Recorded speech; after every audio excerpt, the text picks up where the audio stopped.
guys talked this morning about learning from. Someone's recording is playing a recording instead of recording. This guy. You guys talked this morning about learning from a game like Game 5. Just kind of how much does that come into effect tonight? A lot. We were the locker room at the Game 5 was quiet, so I mean, we all knew that we missed the opportunity, but we know that coming into today's game, we need to have a good start. We haven't had a good start all the series, and obviously they fought back and took the lead, but that good start definitely helped us, and it was back and forth from that point on. But just like the way we just kept fighting, and I think that's what we've been talking about all year, is just make sure we keep fighting no matter what. It doesn't matter what the situation is. We're going to stick together. We're going to fight.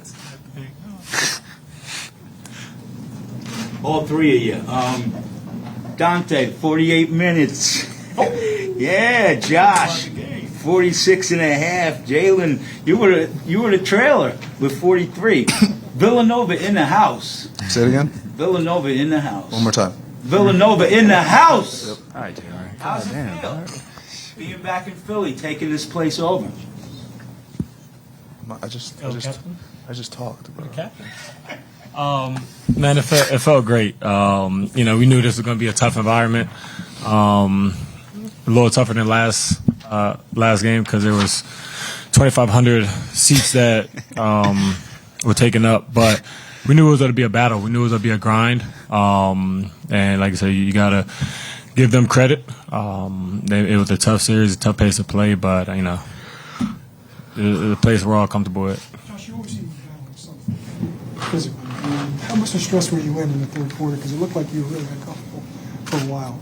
Yeah, not sure what happened. Something happened at the end of the first quarter, end of the first half, and was getting it looked at and taped up at halftime, and then I think it was just I wasn't able to warm up. So like that first play was like the first time I pushed off on it, and it kind of gave me a little bit of pain, but it's good now. And yeah, ready for knee. I mean, not knee, ankle. Yeah. Oh, what? Josh, there was like Your mind up. I mean, ankle, bro. Josh, Shit. there was like a second of hesitation when you got the ball on that three. Huh? When you got the ball on the winning three, it seemed like there was like a second of hesitation. Was there? I mean, did you think about passing it or? Yeah, no, I was. It was a rotation. I mean, obviously they blitzed JB, so I knew Maxey was there. I knew Tate was right next to me. So, my first instinct was if they rotate, make the pass to Tate.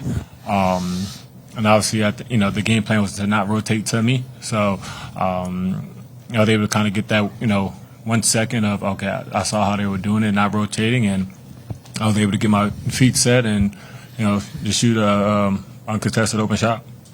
After hitting the big shot in Game 2, you had struggled the last couple of games. How important was it for you to hit a couple of threes in the first quarter tonight? And also, can you just talk about the challenge of guarding Maxey most of the game?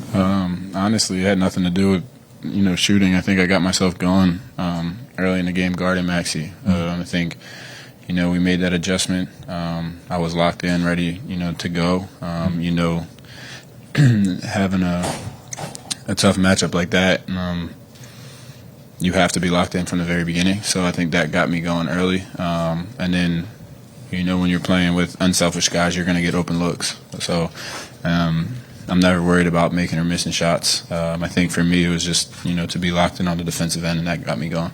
When you guys were up 3, I think 11 seconds left, you fouled Maxey. But on the free throw before that, it looked like you guys were all talking and kind of getting on the same page. Yeah. Was that the case? Is that what you guys were talking about? Yeah, I think the first time we did, I think we were just collectively, we wanted to do it a little bit later in the clock. I think, it extended the game. But that's just, something, you learn and you clean up. And the next time we did that, I think you just look at the time and situation. It just extended the game a little bit longer than we would like. Donte, you've been in a bunch of playoff series before, won a championship. How physically and mentally grueling was this series? I mean, even though it was the first round and stuff. Yeah, they're a really good team. They have really good players, and they're really well coached. They're not a what was it, a 7 seed? Yeah. They're not a normal 7 seed. So going into the first round, we knew that it was going to be an uphill battle. There was back and forth between the teams in terms of the media and stuff. So you knew it was heightened. But the thing about this group is no matter what the adversity, we've had it all year long. Our front court has been out for almost half the year, and we still everybody says we were too small. You outwork, and you stay together, and this is what happens. He always asks me like how I'm feeling. Do I need one? Am I good? And I just told him like, yo, if I need one, I'll tell you. Like I'm good. Whether running around with Buddy or foul trouble or whatever it is, like whatever the situation is, I'm always gonna want to stay in the game. I'm always gonna tell him I'm good.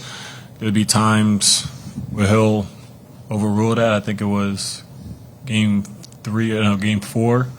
I got 3 fouls, and I was yelling at him at half court because he put deuce in. But it's just a constant line of communication between us. Josh, explain how he plays with so much energy after playing 48 minutes. How Josh plays with so much energy. Mike Nikes, baby. Where does that gap? Come from? The Mike and Ikes. I'm not. Oh my God! It's Mike and Ikes. It's popcorn. You want one? Here you go. Yeah, change your life. For you guys, people said you don't want to face the second seed. You get the Sixers tough challenge. To get through them a battle like this, what do you feel like this does for you guys? You just threw a Mike and Ike at him, bro. I want him to try. You tried it, right? Yeah, thanks. He ate it. But you just. I threw it at him. He ate it. Excuse me. No, he's 40. Excuse me. Yeah. What was the question, sir? I forget. To beat a team like this that people would have wanted to avoid, what does it do for you guys to kind of take this challenge on and move on? I mean, no matter what the situation is, we're going to attack it. And so I just think that no matter who's in front of us or whatever, we're going to go out there, we're going to play our style of basketball, we're going to grind, we're going to respect our opponent, and we're going to know that's always going to be a difficult situation no matter who you're playing in this league. And so now going into this, we knew it was going to be a grind, and we just found ways to win and found ways to lose too. And so, I mean, it's always going to be something that we're going to continue to learn every single time we're on the court. So it doesn't really matter the situation or the team, and we just know that every situation is different, and we need to approach it with the same mentality.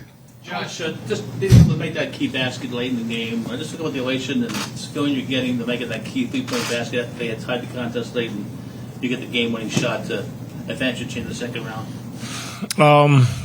Yeah, it feels great, especially after last game. I felt, that loss is on my shoulders. If I made both free throws, I think we would have been up 4 with 10 seconds left.